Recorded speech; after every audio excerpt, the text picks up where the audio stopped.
Hi, I'm Jocelyn Harvey, founder of Transform Within. Today I'd like to share with you this idea of whose fear is it anyway? So let's start with a little story. One Easter, my partner and I were visiting his parents for a family get-together.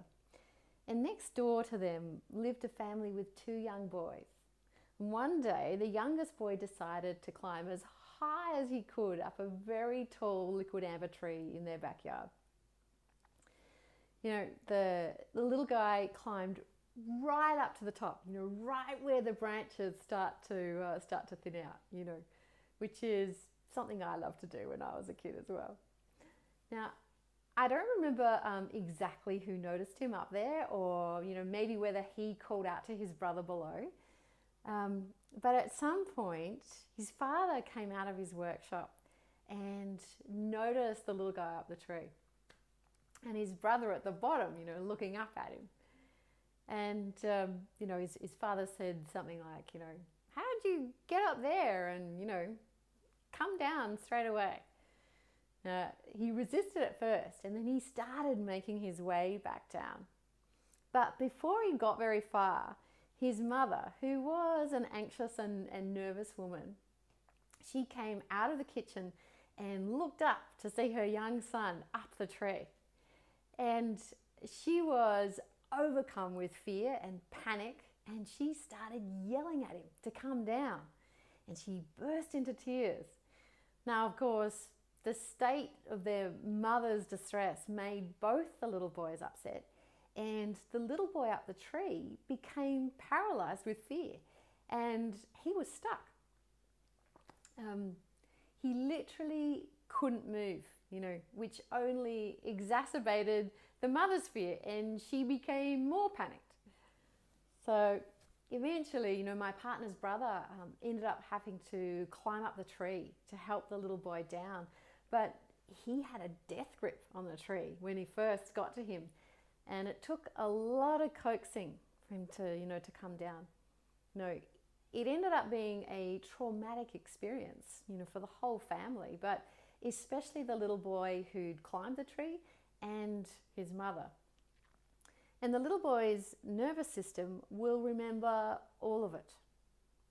It's life events like this that can lead to fear of heights, fear of falling, etc. In this example, it's obvious that it wasn't really the little boy's fear, because he wouldn't have climbed up the tree if he was scared.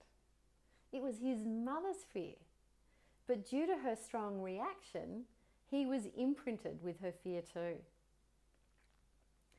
So just think about your own, parents for a moment.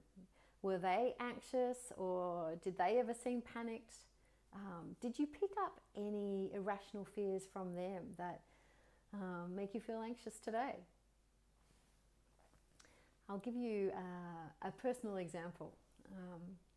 My mum has an irrational fear of public speaking, and I think I've seen her stand up once, maybe twice, to say thank you to family and friends for coming to a significant birthday party.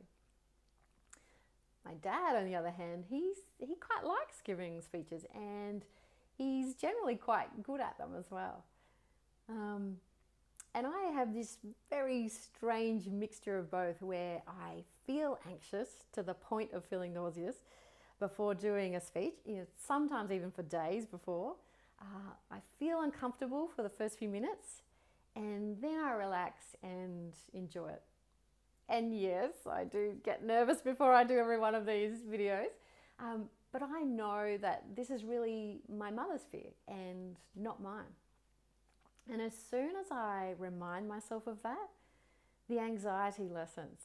I actually love teaching and sharing, and that's all I'm doing in these videos. So why wouldn't I like it? Now, here's a tip.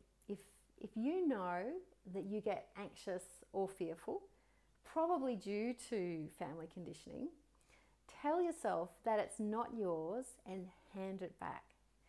And I mean literally hand it back, saying out loud something like, This is not my fear, and I'm giving it back to you. And then just see how that feels. You'll find it's probably quite liberating. So until next time, please be kind and gentle with yourself and be your own brightest cheerleader. Infinite love and gratitude